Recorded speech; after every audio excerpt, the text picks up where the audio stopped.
Mike Tirico here with some of the 2024 Team USA athletes. What's your message for the team of tomorrow? To young athletes, never forget why you started doing it in the first place. You have to pursue something that you're passionate about. Win, lose, or draw, I'm always going to be the one having a smile on my face. Finding joy in why you do it keeps you doing it. Be authentic, be you, and have fun. Joy is powering Team USA during the Olympic and Paralympic Games. Comcast is proud to be bringing that inspiration home for the team of tomorrow.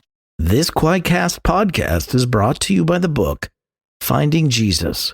A fundamentalist preacher discovers the socio-political and economic teachings of the Gospels. By me, Herb Montgomery. This is my story as a successful preacher who unexpectedly encountered the gospel stories through the interpretive lenses of various marginalized communities. And what I found radically changed my life forever. Finding Jesus by Herb Montgomery is available now on Amazon. Liminal, a word 1,000 miles wide but small enough to fit into the present moment. It describes an in-between place. We live most of our lives within this space, not quite ever arriving at our idealistic final destination.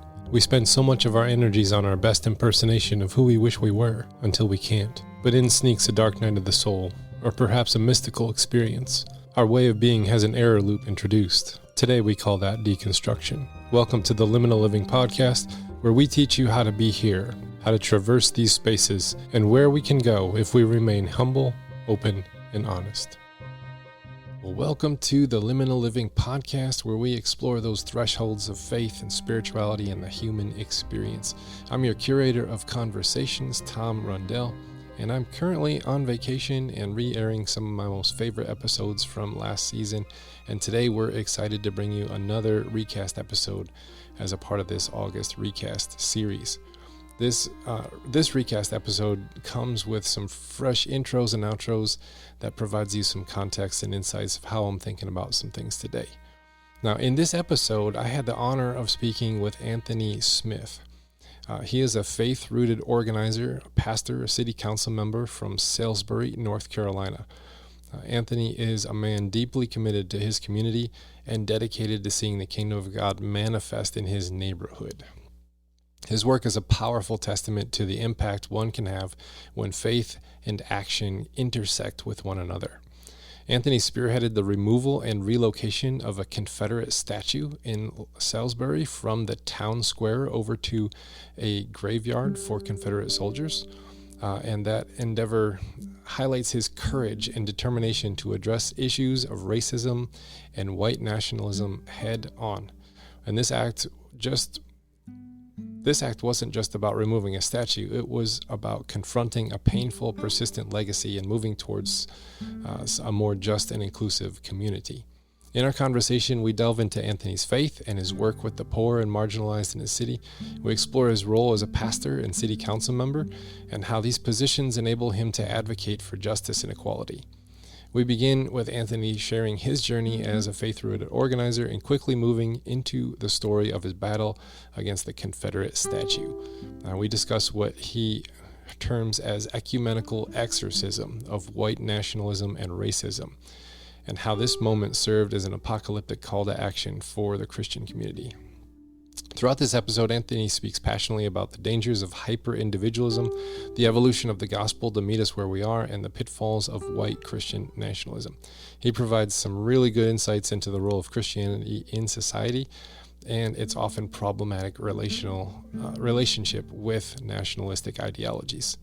You'll hear about his personal experiences, including a heart attack that led to an existential crisis and how he found genuine purpose through it all. His story is one of resilience and faith and relentless pursuit of justice in a heart of courage. This episode is just a reminder of the power of faith in action and the importance of staying rooted in our communities. So whether you're hearing it for the first time or you're revisiting this one, I hope you find Anthony's story as inspiring and as thought-provoking as I did. So without further ado, here is Anthony Smith. Anthony, it is so good to have you on the podcast today. I'm excited. How you doing? Glad to be here, Todd. Thank you for inviting me, man. Yeah. Well, I really liked some of the stuff on your Facebook page that described what you're up to, and good troublemaker really caught my eye. So kind of tell us what kind of good trouble you up to these days? Wow, man, that's a good question. So I'm currently on city council in my city here in Salisbury, North Carolina. I'm actually up for re-election in the fall. So this is my first term. And so one of the things that I've learned about being a local politician or local political leader is that prior to this work, I still am in many ways, a faith-rooted activist. Did a lot, been a part of, still continue to be a part of different justice initiatives in my community. And so I had this sort of preconceived notion that once you enter into the political world on the inside, behind the curtain, that, that stuff kind of fades away. But what I've learned is that that kind of work around stirring up good trouble not only happens when you're in the seat or in the chair, but also there's different levels of government that you have to advocate for your city on behalf going upward. So like, being an advocate for our city at the state and federal level. And so I realized that even, good trouble just doesn't stop in the streets. It also continues in City Hall, And so some of the good trouble, I would say, is making sure we're advocating for people to have a living wage, make sure that we're advocating for affordable housing, making sure that our city institutions, our systems operate with an equity lens. So those are some of the things I've been a part of in the city. So making sure that resources are distributed equitably, that we really try to come alongside and ensure that those in the margins of our community receive what they need to have a stronger neighborhood, to have a well-resourced neighborhood. So those are some of the things I've been doing in the political world. But as a faith-rooted activist, organizer, our community mission house, which is an outreach mission. Now, we were a church, but now we've shifted away from that. We're now a mission. We do a lot of town halls. We do a lot of civic engagement work. We just recently had a town hall where we talked about some of the legislation that's coming down from the state level and how ordinary, everyday citizens can organize and be informed about what they can do to bring about some of the change that's happening. There's a lot of regressive policies in our state being enacted in North Carolina. And so it's been some of the good trouble, man. Other than, I don't know if posting on Facebook is causing good trouble, but apparently it causes some trouble because sometimes there's a lot of people that watch my page. Just found out that there was a local pro-Confederate group that created a page, and they're always posting stuff about me in the community. So whenever I post something, they always post. So apparently Facebook can cause some ripple, right. some ripple effect. So that sounds like it. Now, I saw that you were interviewed, I think it was on CNN, about your work to remove a Confederate statue from like the center of town, and it relocated to a Confederate cemetery, I believe. So were you kind of heading that up, and then that put a target on your back? Yeah, that was many years in the making. I moved to this city 13 years ago, and this is the smallest city I've ever lived in, to be honest with you. My wife is from here, so I moved here. And so it really began with the Charleston Nine, when the Charleston Nine were killed by Dylan Roof, white supremacist. The next day, there were pro-Confederates perched out by that statue, donning Confederate flags. And I was driving up our main street because this Confederate monument, which is called Fame, the Latin, I think the formal title is Gloria Victis, glory to the victims. And it was a Confederate monument that was put up over a century ago, just over a century ago, in the heart of our city. And And by the heart of our city is literally off the main street that goes through our downtown. And it's literally the intersection of our county government, major religious institutions, and our media. So it's literally in the heart and the soul of our city. So I remember when I first noticed it, it was just very beautiful statue.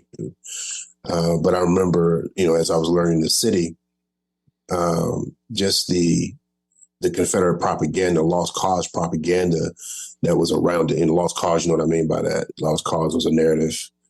So lost cause narrative was a story that Southerners would tell in the aftermath of the Civil War to try to make the Civil War not about slavery, not about all these other justices and injustices, but it was about the North picking on the South and all this. So it was like a complete retelling, exoneration of things. And so it became a very powerful movement, which led to some of the construction of statues that we now see in the South and other parts of the country. As a way to try to retell the story. So they call it lost cause. And so it was one of those, it was a manifestation of the lost cause movement in the aftermath of the Civil War. So, they make it about states' rights versus federal, states' rights, local control. That's what the Civil War was really about. And that's what the lost cause tells us. So anyway, I was driving down the main street, in the street here, and saw those pro-Confederate folks just a day after the shooting. As you recall, that was a very traumatic event for a lot of people across the country, especially for Black people, just to have such a blatant disregard for human life, in particular Black life, in a historically renowned church, Mother Emanuel, which is one of the flagship churches in one of the oldest Black denominations in the United States, church denominations. And so I pull up, and me, I'm a bit of I don't want to say hothead, but when I see injustice like that, my righteous anger turns on. So I told my wife, out in the middle of the street, let me out of here. So I get out the truck.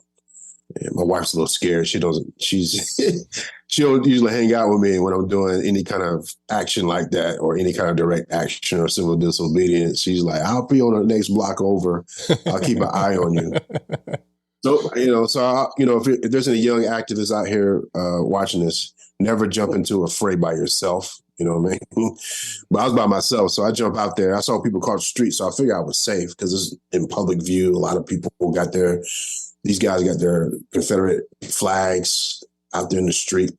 So I walked to the guy who was obviously the leader of this group, and I confronted him. And I never forget, he was like, hey, brother, this is heritage, not hate. And I was like, curious. I said, they just died yesterday. And the guy, already on the media, they were showing images of Dylan Roof with a Confederate flag draped around his body, wearing it like a cape, right? And I was like, so how is this not hate? I said, this is completely disrespectful. Spiritually, I discerned sometime after that, after reflecting on that moment, because that guy was scared when I walked up to him. I noticed he was clenching his Confederate flagpole, arms, leg, hands were shaking. And I was like, I said, man, I'm a pastor, man. Not that matter. I said, I'm a pastor, so I'm not going to, I'm committed to nonviolence, so I'm not going to harm you today. I said, but I just want to let you know that this is not good. This is wrong. This is very disrespectful, and the timing couldn't be worse. After that, that moment made me realize that statue was, part Pentecostal. So Pentecostals talk about a point of contact, right? And what that means is when there's some kind of object that somehow has energy around it that draws certain things. And so it was like, and also drawing off the work of people like Walter Wink, when he talks about principalities and powers. I noticed that statue was a powerful manifestation of the principality and power, white supremacy in our city. So I just, began to work with other people. It was a 5-6 year journey. We began to build coalition out of that, we begin to raise some good trouble around it, pointing attention to the history, what it means. And then it began to uncover a lot of things about the city that have not been really addressed. The city, a lot of cities, will talk about diversity, things like this. But it would never get deeper into inequity and injustice and inequality. And so it opened a can of worms as we began to do coalition around that, truth telling around that, going to City Hall, speaking truth. It started to foment sort of a cultural shift. Other institutions started getting involved, church networks started getting involved.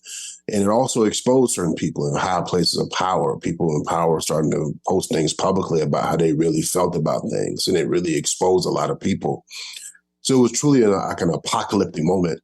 And a year before it was removed and relocated, a group of us, an ecumenical group of Christians, got together and we had a conversation about systemic racism. And there was something going on in the culture that was pretty blatant. I can't remember what it was, what precipitated this conversation. And we had this idea, like, let's perform an exorcism, right? Like old school. So we got some, this is like Lutherans, Presbyterians, Pentecostals. It was like a hodgepodge of Christians. And we're sitting here, we're having this discussion and prayer and lectio divina around this issue. And we're like, let's go perform an exorcism. Let's go to this statue. So we literally had some holy water. We had some palm branches. Wow. Yeah, like a whole liturgy set up. Yeah, so we did a liturgy too. And so we did a liturgy right across the street from where the statue stood. And we did a liturgy together.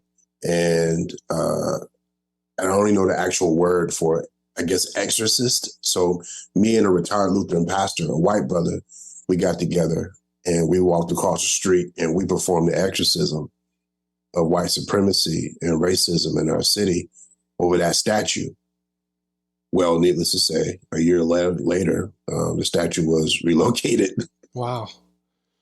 It took George Floyd to really push it. And what happened there was, I was a part of that movement. A lot of young people that me and some other more veteran activists had mentored and organized a lot of the protests of George Floyd in our city.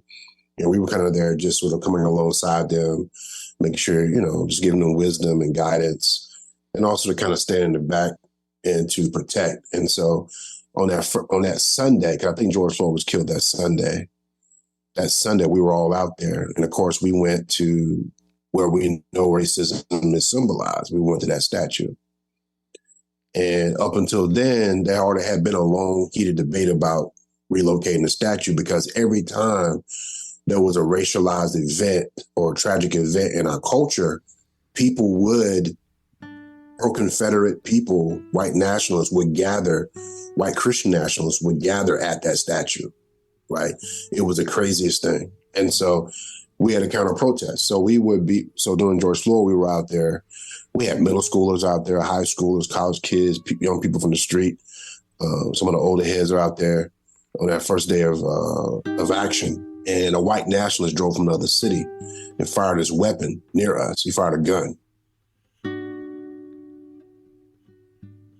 So luckily, he was right behind me, and a friend of mine, he's actually the president of our local NAACP, Jamel Black. We went and surrounded him and brought him over to the police. One, make sure he doesn't fire his weapon again, because he put his weapon in his pants, so he fired it.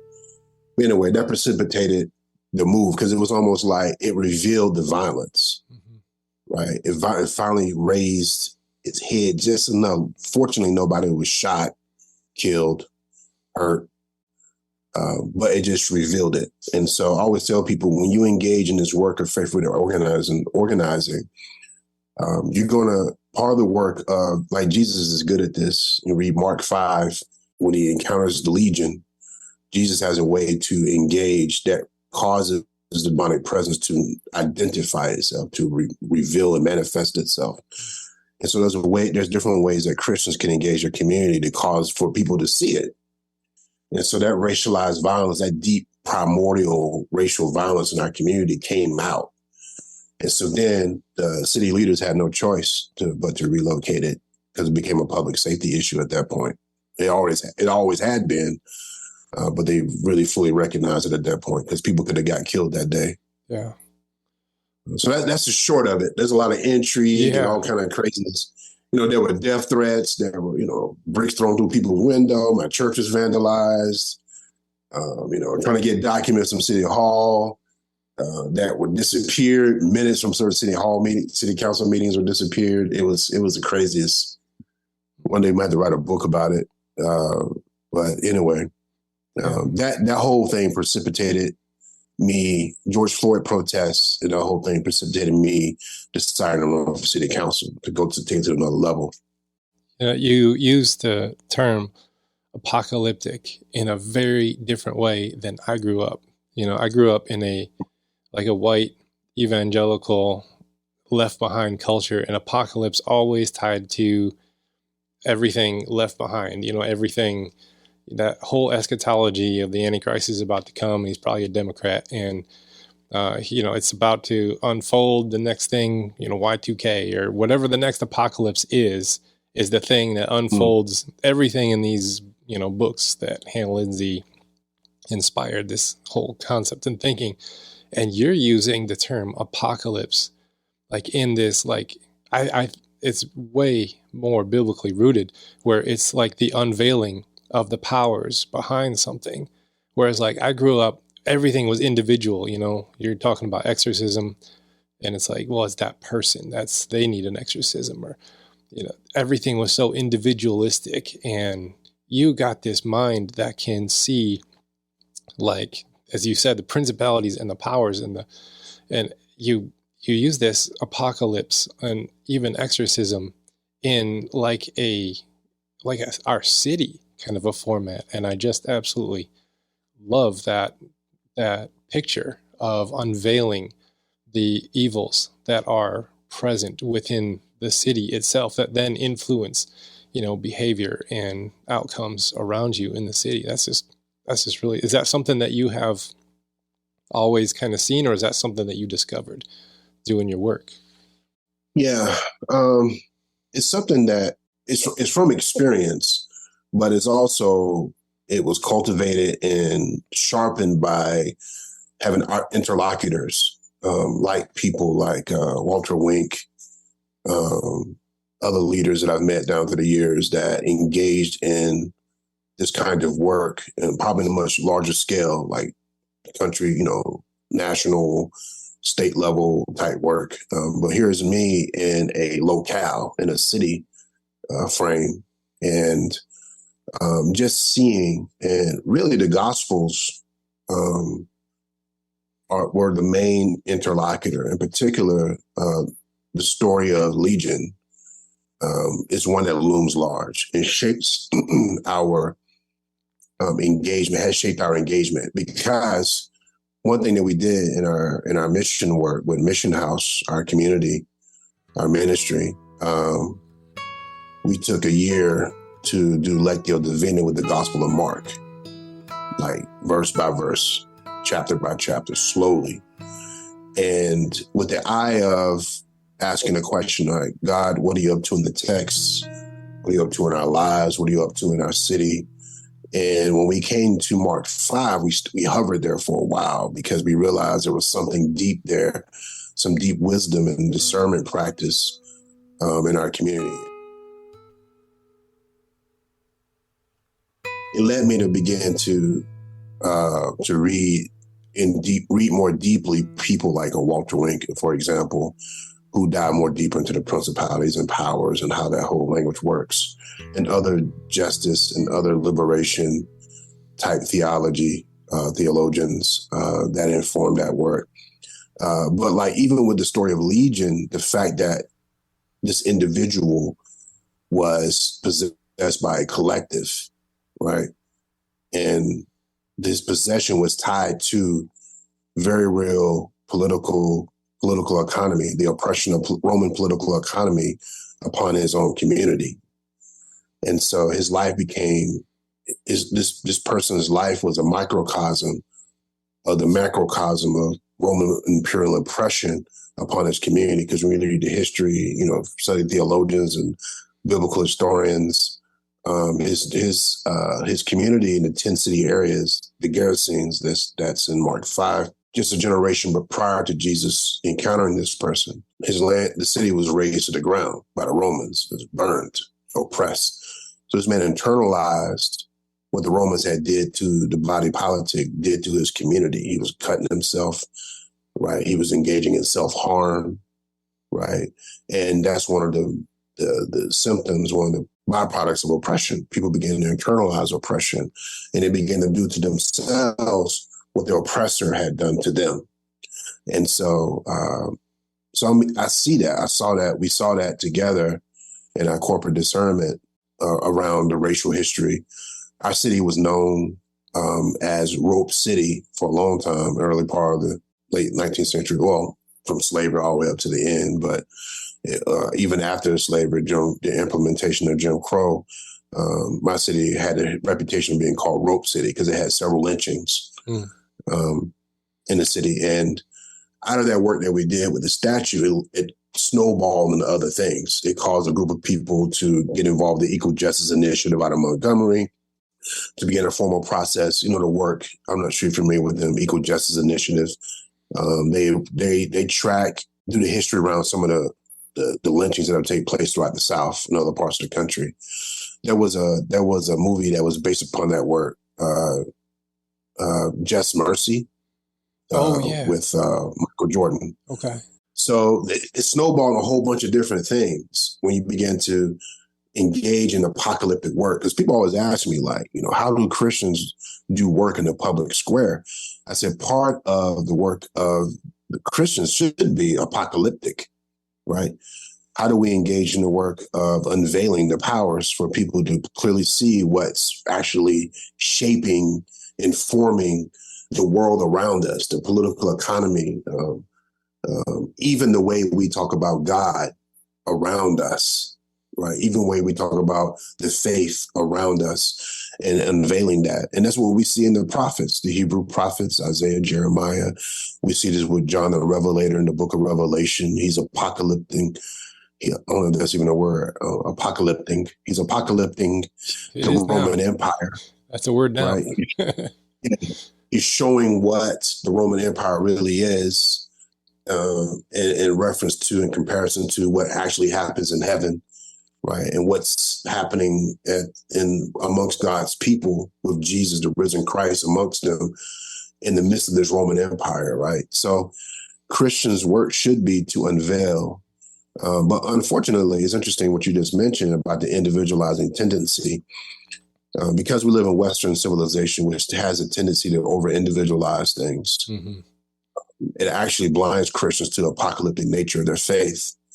So that's why oftentimes in our culture, we see many Christians with a hyper-individualized faith tend to be puppets and co-conspirators with the powers. I see at that. the national level, state level, even within our cities. And so that's why, because of the individualization of our faith, it doesn't give room for that discernment to go deeper into the apocalyptic nature of the powers and how the powers have really shaped these kind of tendencies that blind us to some of these things. Yeah, I see that. Like, I have a systemic view of certain things, and then I can critique a system, an educational system or a farming system or a political system. And then the people inside of the system take it personally. Like, why are you critiquing me? And I'm not critiquing you. You're stuck in a system. I'm critiquing the system that holds you. And it's really hard to have conversations with people caught up in the systems of things and critique the system they're in, because they're so hyper individualistic and they take it so personally, and they're just like, oh, you mean me? And I said, no, I don't mean you. I mean the overarching thing around you. I'm not talking about you. You're stuck in here. I'm trying to help you. Have you seen that? Or do you encounter that where people take it personally when you're trying to critique the system that's shaping the whole thing? Yeah, because people are shaped and formed by the larger context. And so we live in, I mean, this is American, right? This is the core of the American project. I appreciate the safeguarding of individual rights. That's a part of our tradition. And I get that in lieu of what America started in protest toward the monarchy of Britain, right? So it was like this whole history there with that. So I get that Enlightenment project around lifting up the individual.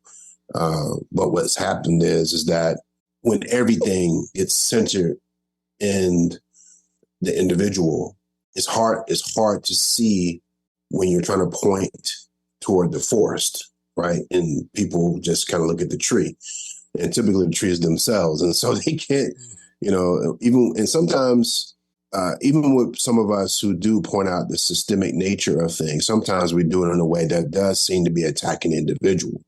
And that's one thing that I think Christian, or from the tradition I operate and move with, faith-rooted organizing, is you don't attack individuals, right? You don't go for people. And oftentimes in our culture, whether you're on the left or the right, or wherever you are on that spectrum, we tend to do ad hominem. We tend to go after the individual person, and we don't go after the underlying belief, or we don't go after the history and practices and traditions and rhythms of a system. And a lot of times I have to clarify to people, like, I remember once in our city, some kind of racialized incident happened. The city convened this meeting, and to have a dialogue with the Black community there, this predominant Black community here in the neighborhood here in Salisbury. And the way they did it was said, this is to give space for people to really voice their concerns. And so when they had the meeting, they had these long drawn out presentations of different city officials, different people that they wanted to speak.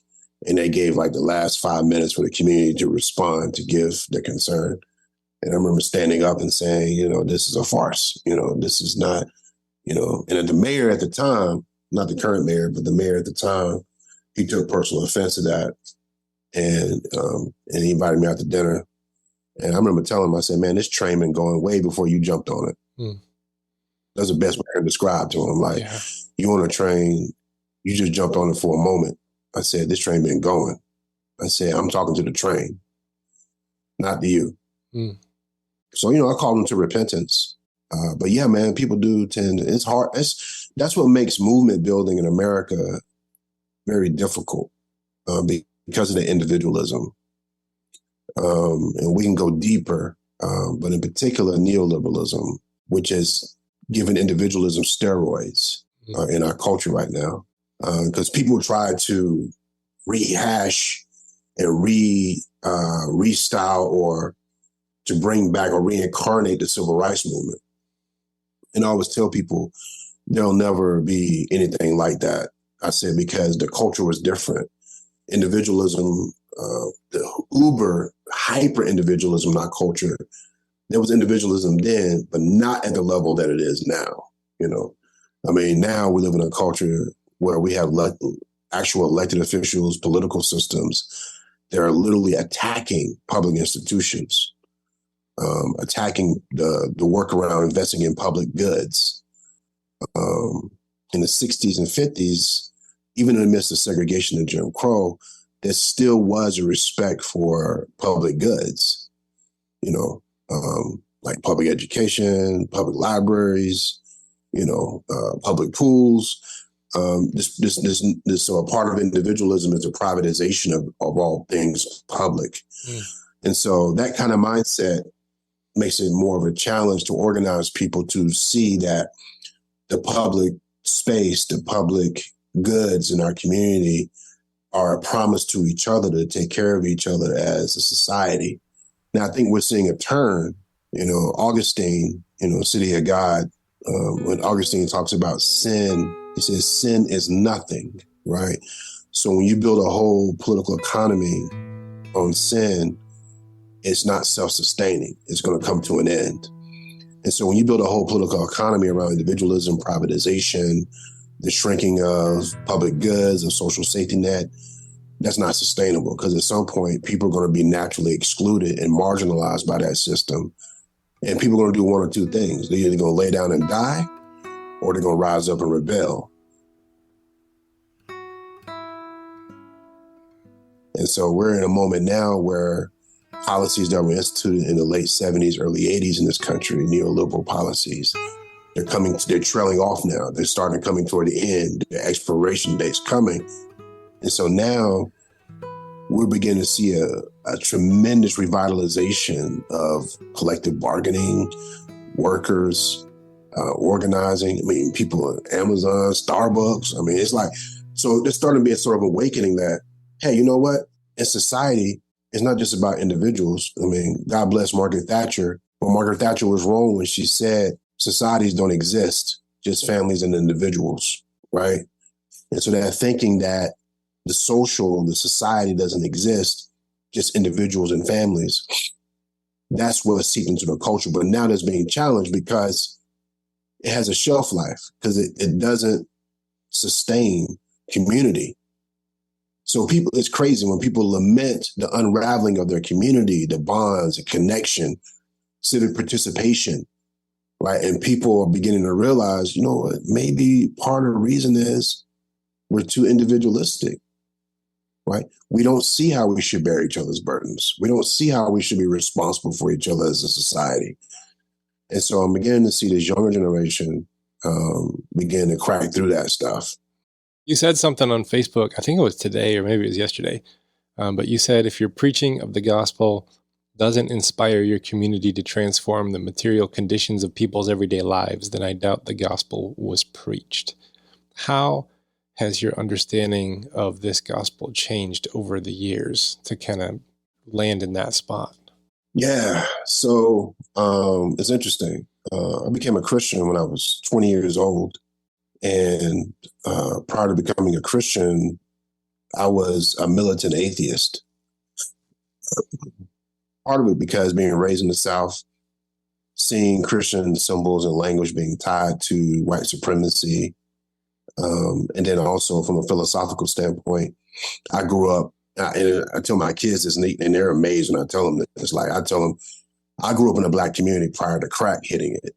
I grew up in a Black community prior to West Coast gangs hitting it in the South, because I was born and raised in Birmingham. So, but I remember the encroaching gang violence. I remember the crack epidemic hitting my community, devastation. I still remember it. I remember what it was like to be, it wasn't utopia, by any means, but I remember the shift. And I just remember as a kid having some theodicy issues with God. Like, if there is a God, why is God allowing this to happen? And plus growing up in a house when I had a parent that had crack addiction and seeing violence, domestic violence and all kind of craziness. So when I turned 20, I was in the Navy at this point. I was in the military and became a part of this church, met this Black pastor who was talked about the African presence in the Bible. And this is kind of new to me. I didn't realize for a long time, I thought Christianity was a kid. I thought it was a British religion, right? Because here's Black people, all Black churches. My grandmother would take me to church every once in a while. And I would go, and here it is. They're reading from the King James version of the Bible. And Jesus, white man, blonde hair, blue eyes. And I didn't understand why Black people would worship a white God with blonde hair, blue eyes, and he spoke in the King's English. And so I thought Christianity was like this British kind of religion. And I was like, man, I don't want to worship British gods, you know what I mean?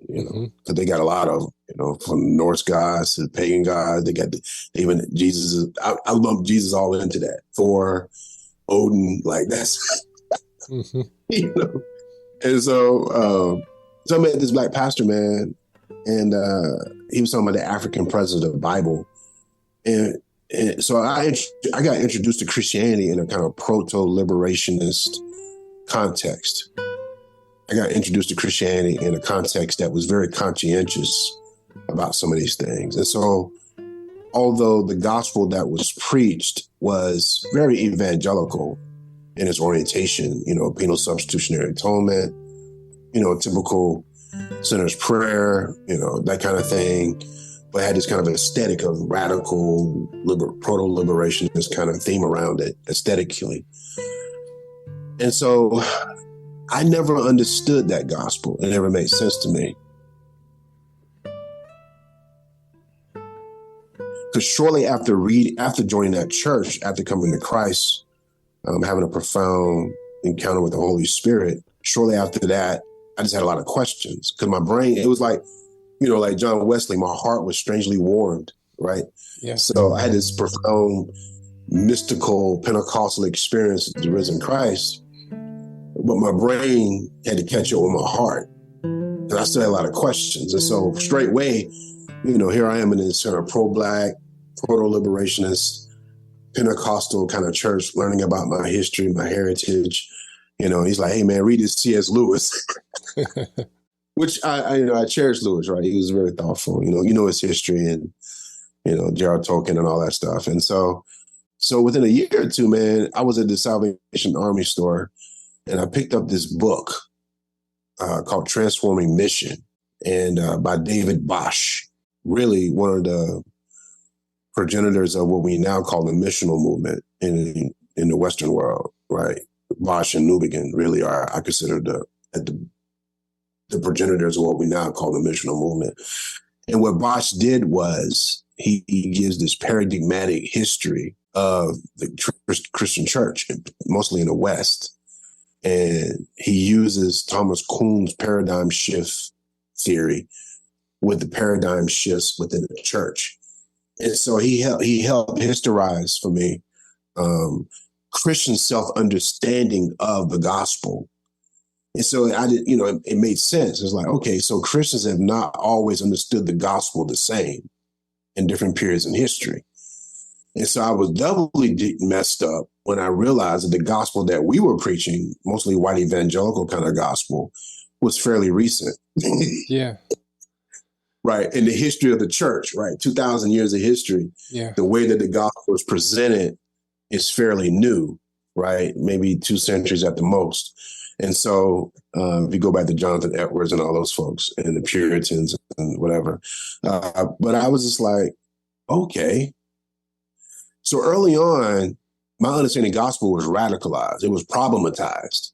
And so early on, I came to the realization that the gospel, really Christians should just read the gospels. Yeah. Like literally just read the gospels and, and Jesus' message is really clear. The good news is the kingdom of God is here. Mm-hmm. That is the good news. Repent and believe that this is happening. Like the kingdom of God is coming here. It's coming. Yeah. It's coming. So early on, that understanding as a Christian, young Christian, was a part of my thinking early on. So I didn't have a lot of deconstruction to go through. Like a lot of my peers, a lot of my friends had to go through, being situated deeply in sort of very conservative evangelical kind of culture, or even Protestant liberal culture, or whatever culture you're part of, that tends to over-individualize, and kneel to empire and gospel. And so, so early on, man, I understood the gospel. It was about the coming of the kingdom of God. Now, what that looked like, that changed, right? Because I'm still myself in a context of individualism. We're still living in this culture. I had to come to the realization, the kingdom of God, Jesus was calling for a whole new social order that was energized and graced by God. Like this is God's intention for human civilization. And Jesus was calling a community to demonstrate that in the midst of the current arrangement, right? So that's kind of been, there was a kernel of that early on, and it's just kind of grown and continues to grow. And I continue to interrogate what my meaning of the gospel is. And I think that's part of the responsibility of every Christian, is to always interrogate your understanding of what the gospel even means. Like for me, that's a part of faithful discipleship, right? To always interrogate that. Like the kingdom of God is coming. How it comes today is going to be different than how it needed to come yesterday and the day before. You know, you might need a totally new perspective today because things change fast. So I like that. I like that, a process of discipleship, re-asking that question. That's good. Right. Because God, man, you're dealing with an eternal God and continually changing context. But the problem is Christians tend to make our words and beliefs about God eternal. The language that we use. Yeah. We make our language eternal when God is much more than the language we use. Right. Yeah. And that's one thing, like, we're not ready to change something we were doing wrong until it's like 100 years later, like if you noted, like the Catholic Church didn't forgive Galileo until like 1996. It's like, yeah, I know. It's like when you read about stuff like, it makes me have more of a humble grasp of what we're dogmatically, weaponizing today and saying, in 100 years, what do we say about this? And right. it humbles me because, I know how we've changed from the last 100 years and what we stood against, what we fought against and we were wrong about, even just 50 years ago. And it's like, it's a very humbling experience to study history, your history particularly, and say, what do I think, I'm hanging on to today that I'll have had to change my mind in 5 years, it just gives you a looser grasp on that stuff. Yeah. And that stuff becomes, a lot of that is rooted in the fear of death. Christians are supposed to be a people who understand that perfect love casts out fear, right? Mm-hmm. We're supposed to be a people that are not driven by the fear of death because of who we worship, who we follow, raising the dead, right? Mm-hmm. So I see a lot of what I'm seeing now in our culture really rooted in the fear of death. For instance, you got Christians think they can actually save Jesus from whoever the cultural enemies they think Jesus has. Mm-hmm. Always was a curious project. I never understood that early on, why Christians feel like they had to save Jesus. Like, so, like, y'all more powerful than sin and death. Like, that's serious. So liberals, whatever that means, Marxist, socialist, relativist, postmodernist, whoever your cultural enemy of the hour is, woke people, whatever. Apparently, they're more powerful than sin and death because Jesus needs to be saved from them. Man, that is a powerful phrase because, how we're acting is absolutely out of fear. Any human being that says they can save Jesus for us or Christianity for us is an idol. Mm-hmm. And you literally had political leaders that were saying that to a whole cultural swath of Christians in America that followed that. They really believed that. And so I had to ask, like, how do you worship? You know what I'm saying? Like, how do you read the Bible? How do you pray? Because Jesus is raising the dead. Either you believe it or you don't. Mm-hmm.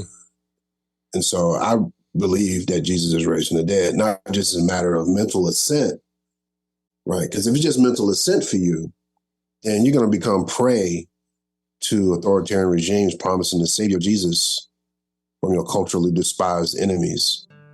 And so... You just blew my mind up with that phrase. That was a good one. That was such a good one. Yeah. Think about it, man. I am right now. Like, it's the kind of, no disrespect to my atheist brothers and sisters, but it's a kind of atheism, really. It's a really disenchanted view of the world, man. It's very cynical. Holy cow. I've never looked at it that way before.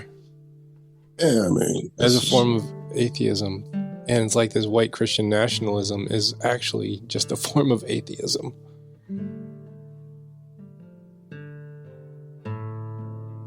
At its heart, I've never seen it. And it's like bad atheism. It ain't like good atheism. Yeah. It ain't like, because I have atheist friends who I love dearly and I care about. Yeah, same here. Like good atheists, like, and it's genuine. Like but I'm talking about a very cynical, like, we gotta grab power. It reminds me of Judas, right? And this will help us, I think, have compassion for those who are disenchanted and cynical, maybe white Christian nationalists. It reminds me of Judas, because Judas typically gets a bad rap. But I understand Judas, right? Because he saw Jesus. He started to see Jesus doing things like, man, he knows Jesus got the power, right? He knows Jesus has the power, and he's walking on water. He's controlling, weather patterns, and feeding thousands of people, and doing all this crazy signs and wonders. And he's like, he's the man. He's the one. He's like, you know what I'm saying? He's like Neo, you know what I'm saying? And then Judas is like, then Jesus starts saying stuff like, oh, okay, well, they're going to kill me, right? Yeah. They're going to, this is what has to happen. This is what's going to happen. And I can see Judas like, no, that's not my version of what Jesus should be he should be a kick-ass, right? He should be, he should be like a Roman emperor plus. Right. So what if I betrayed him and I forced a battalion of Roman soldiers to show up, right, for him to kick ass, to show him his power? But then what happens? Yeah. He gets arrested and gets killed. And what does Judas do? He kills himself, right? Because he realized he knew he was the one, but he got the one who he thought was the one killed. I kind of see some of my white Christian nationalist brothers and sisters in that vein. Like, this is what you think Jesus is about. You think Jesus really is, you think America is Jesus' nation. You think in all the things that America has done because America is not a Christian nation, is a political economy that was created by humans, frail, broken humans. We can go deeper, but it was rooted in all kind of injustices, right? And it has beauty to it in trying to create space for individual rights and trying to get away from the monarchy and all this kind of stuff. So there's beauty and grace in the American project, but when you identify all of this with Jesus, you feel like that project survival is synonymous with the survival of Jesus. So the nation state project becomes synonymous with the survival of Jesus. And so people literally are thinking that, like I saw somebody today, what happened to the public school? They took God out of the school. So I'm like, that's so atheistic. That's like, how can you take God out of anything? Yeah. Right? Like, God is a thing that can be manipulated, an object. But this is what happens when Christianity becomes ideology for the nation state. And so that's a lot of work, man. Like, we got some serious questions around the discipleship, how we worship, how we understand the gospel, God, all that good stuff. And and I'm always under interrogation. I'm always deconstructing things and asking myself questions. And but you got to connect that with a contemplative life. Yeah. The living God. Repentance, confession. These kind of ancient practices that keep us sort of alert, hopefully sensitive.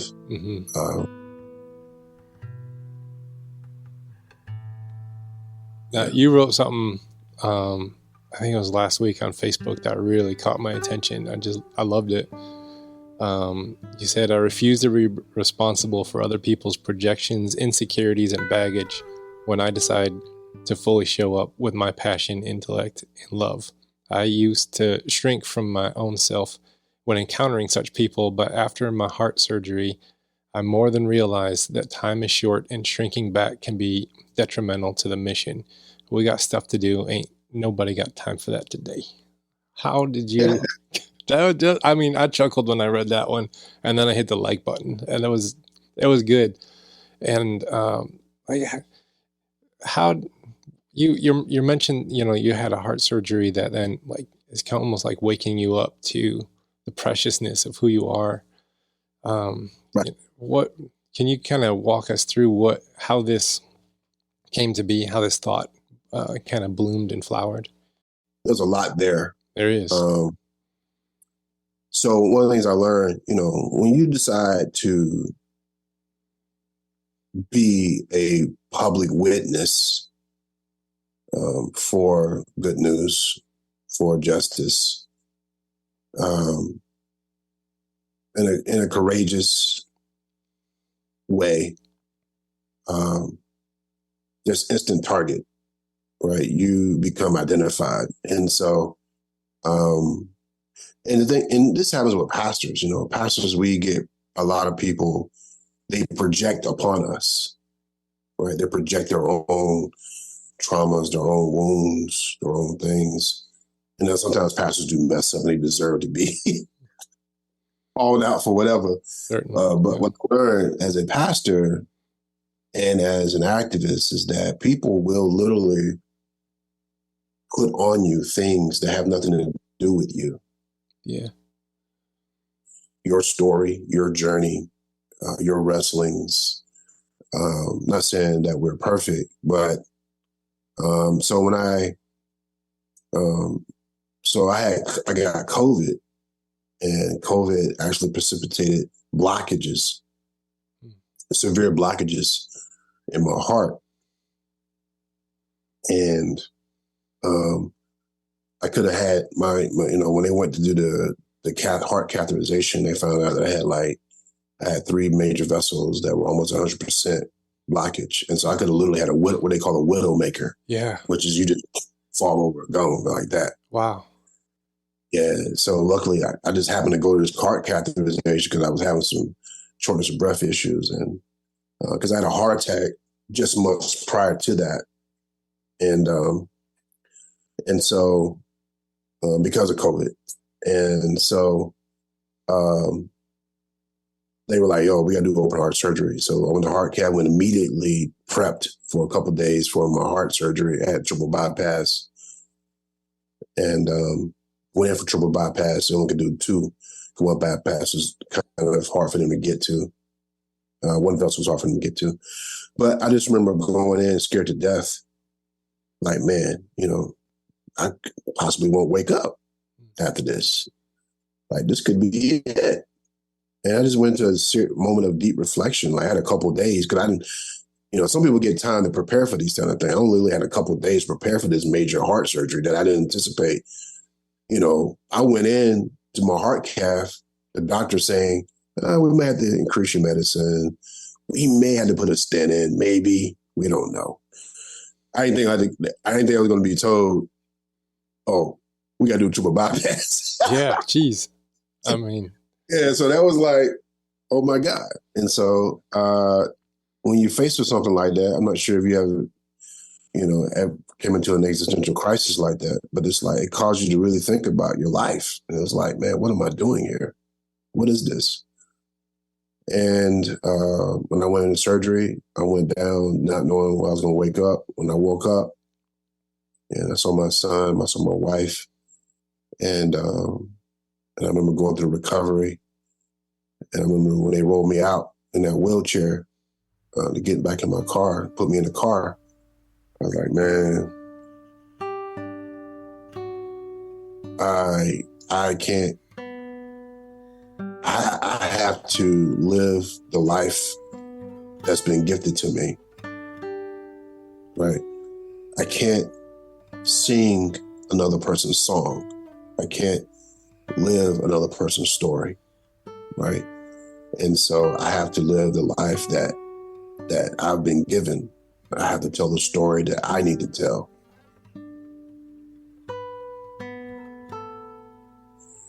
And so I just came to the realization that that I have things that I have to do in this world before I leave here. And the reality is, for whatever reason, if certain people don't understand it or they disagree with it, and that's fine too. But when people try to attack you or try to say things to try to throw you off, then I realize, they're not fully aware of their own story yet. Yeah. There's something going on with them. They have some kind of blockage going on with them that it has nothing to do with me. And so for me, it was a deep realization that, I have to own the things I can own, but there's certain things I refuse to own. I had to learn how to be diplomatic with it, because now it's like people, first, when I first kind of came to this realization, people would say things. I'm like, what happened to you? Like they were coming to me with something and I'm like, what happened to you? And they're like, what do you mean what happened to me? I'm talking about you. I'm like, no, you're not talking about me, actually. You're talking about you. Oh, man. This is what's going on. What happened to you? What kind of response do you get to that? Well, most people, man, it caused them to, some people are like, depending on whether they're angry with me about something. But most people, they're like, it throws them off. They don't expect an answer. They expect me to go tit for tat with them about whatever it is that we're talking about. And I'm like, I'm not going to engage in a reasoned debate with someone that's bleeding all over the place emotionally.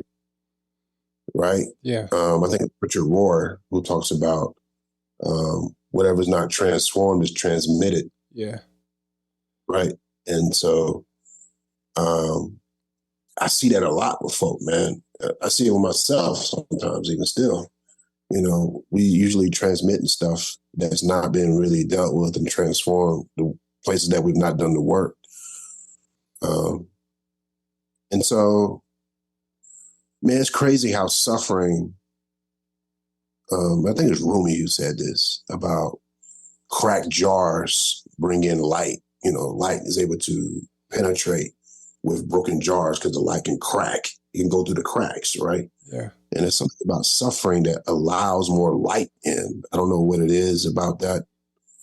There's probably some deeper luminescent minds that can break that down for us. Kevin Sweeney, the mystic. Yeah. We talked about some of that stuff a little bit. Yeah. Suffering can crack us to bring more light in. And there's also this thing, man, where, man, like I came to the realization, like, man, I didn't ask to be here. Like nobody on this earth, I'm assuming, I don't know, but I just assume that none of us asked to be here. Like nobody asked me if I wanted to be here. Nobody asked me, Anthony, you were born February 1st, 73 in Birmingham, Alabama. Nobody asked me that. We're just here. And so when you awaken to yourself, when you become self-aware, you begin to realize your power, you begin to realize your gifts and your graces, you begin to realize how holy you are a gift in this world to bless others, to love others, to bring your light into the world. And so when other people are wounded and they project and are traumatized or whatever is going on, and your light bothers them, then I don't get mad at people when they get mad at my light. I mourn for them. I lament, but I'm going to keep shining. Mm-hmm. Yeah. Right? Because I didn't ask to be here. This light in me didn't ask to be here. It was sent here. We're all sent here as light, to be light in this world, light and love. Yeah.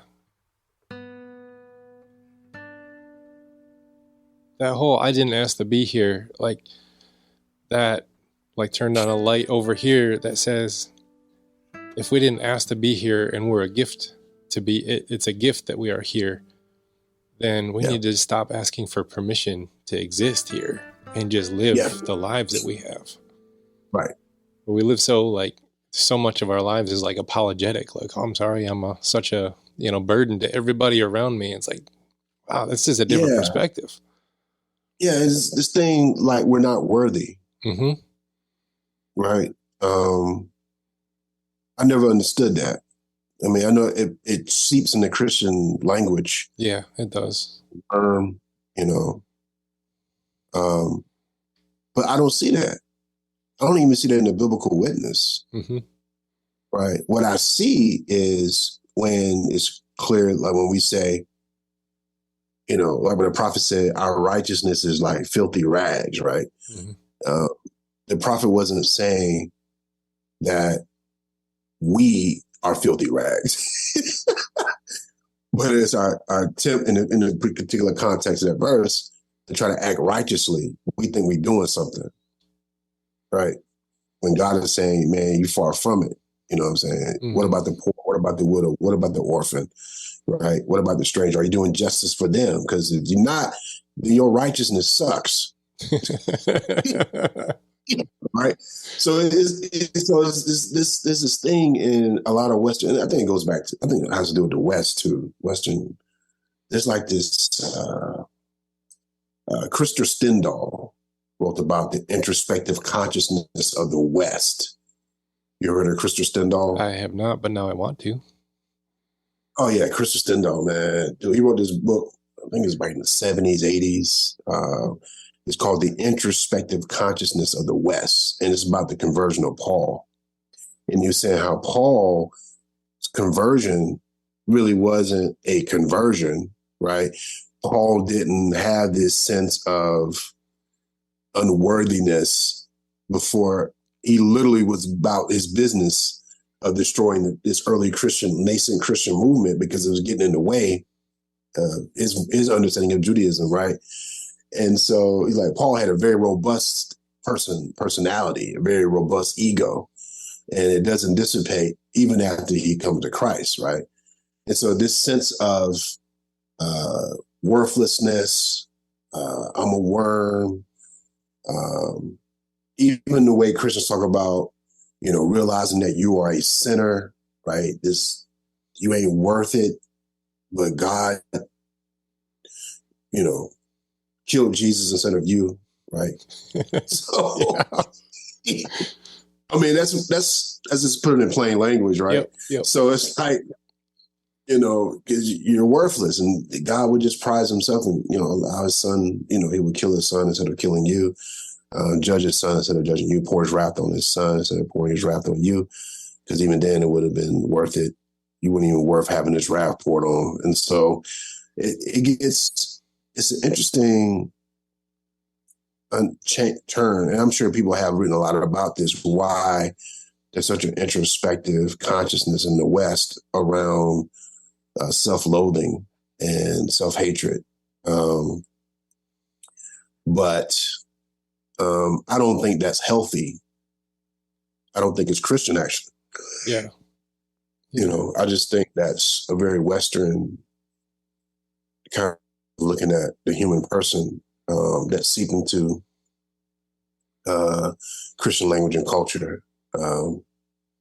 So when Paul says, for all have sinned and come short of the glory of God, he wasn't saying for all who are engaging self-loathing and self-hatred. Right. He's making a clear evidentiary statement. Humans are sinners, right? Humans do sin, right? But it doesn't mean that we're not worth love. It doesn't mean that we're not worth prizing and adoring, Anyway, that's another thing, I like what Hillary McBride, she's a counselor that does a lot of religious trauma work. She says if somebody gives you a critic in your head and then tells you that person is God, then that's religious trauma. And it's like, wow. Man, yeah. Like that. But that's easy to control, and I think some of the, Western colonial aspect of Christianity that has worked itself into Christianity is about organizing, controlling, groups of people. And it's just easier to control someone when they think they're, a piece of trash and they need you, to tell them that they're going to be okay. It's just easier to control the groups of people. So it might be just a byproduct of that. I'm not sure. That's a suspicion I got. Right. Wow, that's good, man. I think we should, I could keep talking all day. This has been such a good conversation. I've loved it. But what's coming to mind in the last podcast, I read this long section from Howard Thurman when he talks about the sound of the genuine. You know, you got to listen for the sound of the genuine in you. And this is like what I'm hearing in your work, in your life, what you're up to, the good trouble that you're causing, that whole, you know, pastor, prophet, preacher work that you are up to. It's all coming out like this piece of authentic, genuine music that's coming out. And that story of your heart surgery, it looks like you finally like that was a pivotal moment where you're like, I know my song and I have to sing it. And I got one more quote here from you. You said, seek purpose by following the small clues and breadcrumbs in your life. Your purpose is not in some faraway zip code away from you. It's been in you this whole time. Seeking purpose is looking for the signs of uniqueness before purpose begins to blossom. To seek purpose is to learn the ancient art of paying attention to our lives. And I love that quote. Do you want to add anything to that or talk about that in closing? Yeah. People ask me, like, what's the skill that people need to learn, man? Right. Aside from being curious, we kill our curiosity as we get older. We stop being curious. I think curiosity is probably one of the most powerful practices and things that we can do as human beings, is be curious about the world. But the thing about curiosity is, curiosity happens with people who are paying attention, right? Children are very curious because they pay attention. They don't miss anything. That's true. Right? They pay attention to a lot of things that we don't even pay attention to. And so I've had to relearn, you know, there's a term I think our Buddhist brothers and sisters use. I think it's second naivete. Like, you know, having sort of a naivete about our lives. You know, kind of reminds me of when Marcus Borg wrote his series. I think it's reading the Bible again for the first time or something like that. And so we need to look at our lives that way, right? We need to look at our lives again as if it's the first time. There's got to be seasons when you have to imagine your life being like a scene, and you're a detective and you're trying to watch the clues and pay attention to the clues of your life. And so, and we don't do that. And a lot of times it's hard to pay attention. It's culture, man. There's so many things that distract us. For many different things, distract us from a lot of things. But one thing is distracting us from the genuine that's in us, because so much conformity happens. People not only not paying attention to ourselves, but like even our children or young people around us, babies, like certain uniquenesses that our children around us have. I remember when I was raising my kids are grown now, but when they were little, like infants and toddlers, and, you know, just had this sense that, you know, I really need to pay attention to them. Like, what's their bent? You know, what do they gravitate towards? And we don't do that with ourselves. And sometimes people find it. Sometimes people find it later in life. But I find that part of the challenges I think people are experiencing in our culture, it could be, and I don't think that a lot of our systems around us support this. That's why I think there's such a deep wisdom with cultures that are more deeply rooted in nature that we can learn from our indigenous brothers and sisters. They build whole ecosystems, human collectives around these kind of rhythms of paying attention. I think we can learn from, but we literally have built entire political economies around distraction to keep us from paying attention. Yeah. And we wonder why a lot of people can't see the climate disaster that we're causing. We're literally destroying our own habitat because we're not paying attention. You know, so yeah, man. So not just at the level of individual purpose and authenticity, but even as a collective purpose and authenticity, global, planetary. Yeah. You know, to learn how to pay attention. Yeah. There's some powerful stuff in that, you know. Yeah, absolutely is. It is. Well, I would like to close with one more quote from you in your awesome Facebook page. And we'll just call this our benediction for today. That's funny. Awesome Facebook page. Yeah, it was good. You said, if I show up with bells on and a fire for the mission, don't get weird on me. Strap on your bells and get on fire for something to make a difference in somebody's life. And I feel like a fire kindled in me from our conversation. And I hope our listeners will have that too. So thank you so much for your time and your wisdom and your perspective and just being faithful where you are. I appreciate that, man. Thank you for inviting me again, and look forward to continuing the conversation. Yeah. And that brings us to the end of our recast episode with Anthony Smith. I hope you found that conversation as powerful and inspiring as I did. Anthony's dedication to his community and his unwavering commitment to justice serves as a beacon for us all, striving to make a difference in our own neighborhoods. Now, if you were moved by this episode, please consider sharing it with your friends and community. Anthony's story is just a testament to the impact one individual can have when they live out their faith through action and advocacy. And as always, thank you so much for tuning in to the Liminal Living podcast. Stay tuned throughout the rest of this month for some more awesome recast episodes, each featuring a new introduction and outro to deepen your engagement of this. And so until next time, I am Tom Rundell, your curator of conversation, encouraging you to stay rooted in your faith, in your community, and live out your calling with courage and conviction. Peace out. Mike Tirico here with some of the 2024 Team USA athletes. What's your message for the team of tomorrow? To young athletes, never forget why you started doing it in the first place. You have to pursue something that you're passionate about. Win, lose, or draw, I'm always going to be the one having a smile on my face. Finding joy in why you do it keeps you doing it. Be authentic, be you, and have fun. Joy is powering Team USA during the Olympic and Paralympic Games. Comcast is proud to be bringing that inspiration home for the team of tomorrow.